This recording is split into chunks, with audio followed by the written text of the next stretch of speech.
ओम नमः शिवाय। आप सभी का हमारे YouTube चैनल पर बहुत बहुत स्वागत है।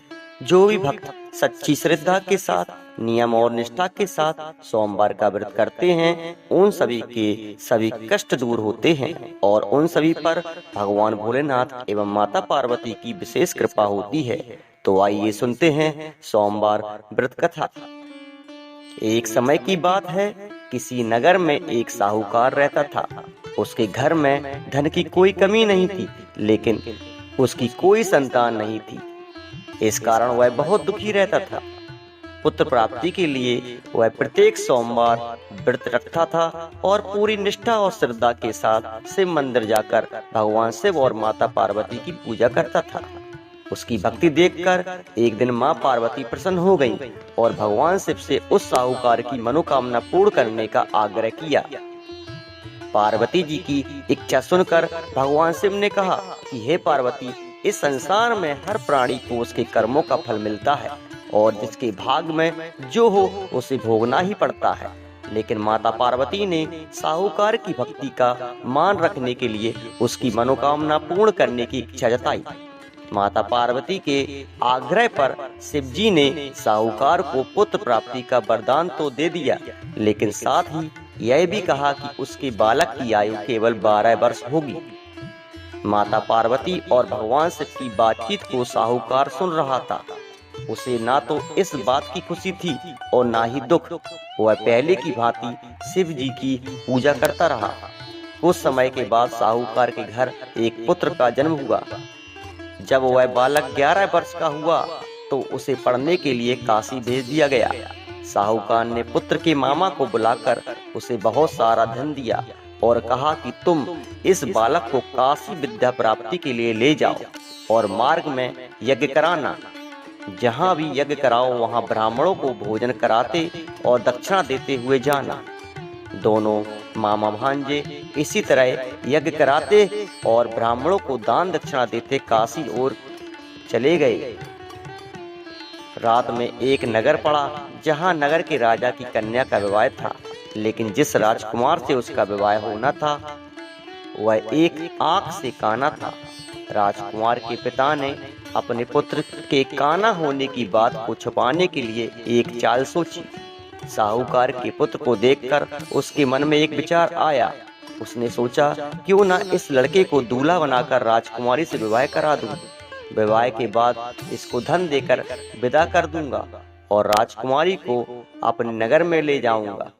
लड़के और दूल्हे के वस्त्र पहनाकर राजकुमारी से विवाह कर दिया गया।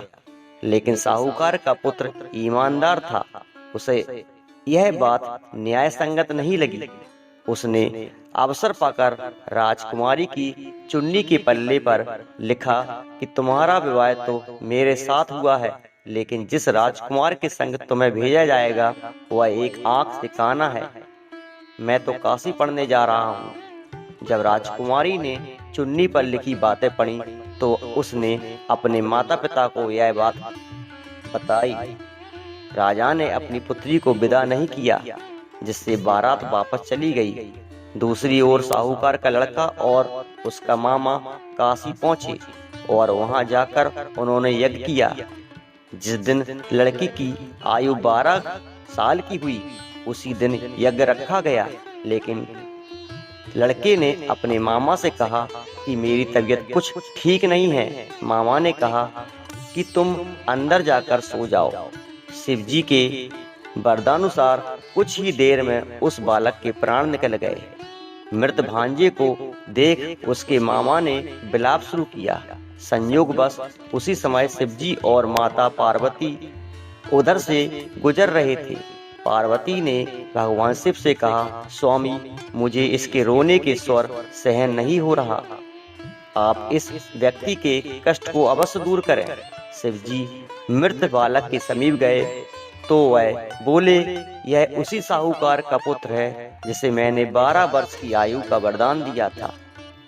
अब इसकी आयु पूरी हो चुकी है। लेकिन मातृभाव से विभोर माता पार्वती ने कहा कि हे महादेव, इस बालक को और आयु देने की कृपा करें, अन्यथा इसके वियोग से मैं इसके माता पिता भी तड़प तड़प कर मर जाएंगे।